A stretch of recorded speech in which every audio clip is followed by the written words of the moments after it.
How can you speak up more as a leader? Speaking up for yourself and speaking up for your team as a leader.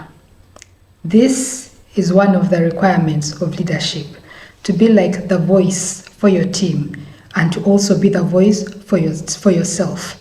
And when I say speak up, it's about sharing your views, selling your ideas to your team and to others outside your team. It's about sharing accomplishments and sharing achievements of the team, of team members, of yourself also.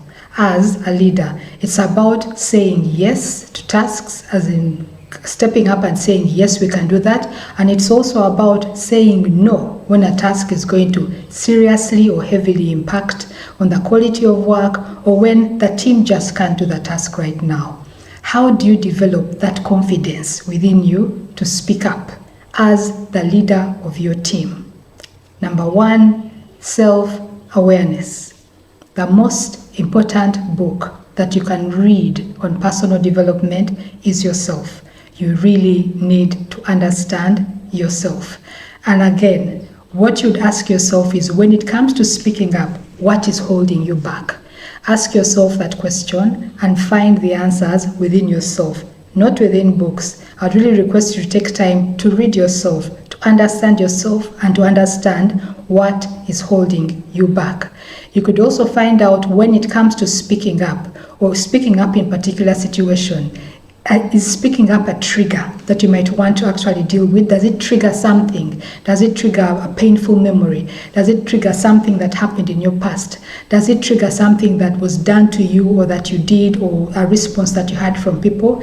Is speaking up a trigger? Is speaking up a trigger of something? If you realize that there are things that are coming up here, then you might want to get the support to resolve this, to resolve whatever comes up whenever you think of speaking up, whatever prevents you from speaking up, whatever blocks you from speaking up. You might want to take that time to get the support from a professional to get this resolved. Now, when you've done that, when you understand yourself and your relationship with speaking up, now you go to the next step, which is make it a habit to speak up for your team.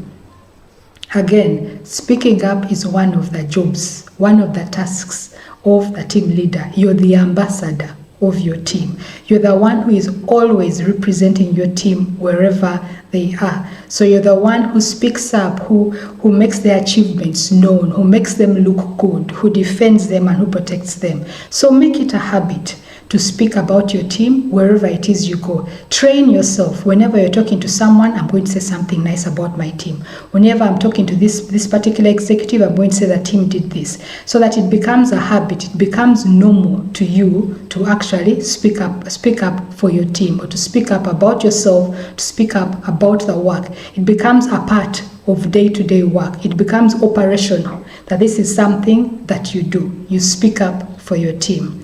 Number three, again, this is just in practice. Number three is have a rewards and celebration culture within the team. What I mean by rewards and celebration is within the team yourself, develop a way or a custom or a culture where you celebrate each other, you celebrate achievements, you either clap when someone does this, you celebrate progress, you celebrate growth, you celebrate a win. What this does is it makes speaking up or sharing achievements a normal part of life. It becomes something that you do not have to push yourself to do, or something that doesn't happen once in a while. And when it becomes a culture for you and your team, then it becomes easier for you to do outside, because it is outside your team, because it is culture. It's now a part of you. It's now a part of your team. It actually helps you more than it helps the team. Within the team, it helps them to learn how to speak up and share their achievements, but for you it makes it normal for you to share the team's achievements and to share what's happening within the team. That's number three. Number four is make feedback a part of team culture.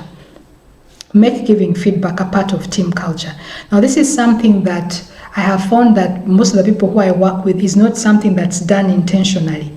Feedback is given only when something is totally wrong, as something is totally broken, or when there's like a huge achievement. That's when feedback is given. But then we can train ourselves within the team. You can train your team actually to give feedback as a way of doing, as a way of work, like to make feedback, make Monday a day for giving feedback on this is what you've done well, this is what perhaps needs to be improved, or this is what I noticed that was exceptional in the work that you did, or report, or in the task, and this is a gap that I noticed. So that feedback also becomes a normal part of life. Giving constructive feedback and giving what at times we call negative both the positive and negative feedback becomes normal. What this does, first for the team, is it develops them in that ability to speak up and to speak authentically and to speak the truth. Because if the team has to give constructive, both positive and negative feedback, and to give it kindly, then it trains them to do that. But what it does for you as a leader is then when you need to say no, it's easier for you to say no because you've learned how to give feedback. You have made giving feedback part of your habits. It is now a part of you, so that when you find yourself in an executive meeting, or when you find yourself before a boss, or when you find yourself working with a peer or with a consultant and they say something, it is easier for you to give the feedback of yes, we can do that, or no, because it's something that you've been training yourself to do. It's a habit. And number 5 is to know your facts. Have knowledge. Always have your knowledge at the tips of your fingers, at your fingertips. Know about your team. Know about the tasks they are doing.